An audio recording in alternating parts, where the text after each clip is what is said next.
En tant que freelance, comment être sûr d'être payé rapidement et en toute sécurité? Qui mieux que Malte et ses équipes pour vous répondre sur le sujet?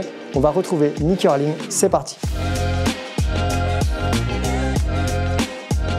Salut Nicky Orline. Hello Antoine. Merci de répondre aux questions que les freelances se posent sur le sujet du paiement. Vous gérez ici de nombreuses demandes au quotidien. Est-ce que tu saurais nous partager les chiffres clés sur le sujet? Oui, bien sûr. Il faut savoir que chaque jour en France, notre équipe sera en première ligne pour répondre à environ 50 nouvelles demandes liées au paiement. Donc, ça va être un travail de l'ombre qui permet de fluidifier la vie de notre communauté et qui va se traduire par un taux de satisfaction à 91%. Un sujet qui doit être traité très rapidement, j'imagine. Pour un sujet lié au paiement, les freelances vont avoir besoin d'une réponse rapide, une réponse précise et surtout une solution dans les temps. 2 solutions si je dis pas de bêtises. Exactement, donc la première ce sera le prépaiement. Donc pour un prépaiement, le client sera en mesure de provisionner le montant du devis une fois qu'il l'a accepté. Et de notre côté, on sera en mesure de déclencher automatiquement le paiement du freelance une fois le projet terminé. Donc ça va être la première option. La deuxième option va être le paiement sur facture avec avance de trésorerie. Et avec cette option-là, le paiement intervient une fois que le projet est terminé et il va intervenir sous 10 jours.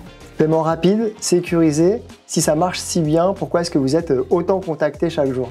Alors l'une des premières raisons, je dirais qu'elle est liée directement aux documents légaux. Ça arrive qu'un freelance démarre rapidement un projet, oublie en cours de projet de valider les documents légaux et va faire face forcément à un blocage au moment du paiement. Est-ce que tu as d'autres cas en tête, peut-être des tentatives de fraude ou de non-paiement par exemple?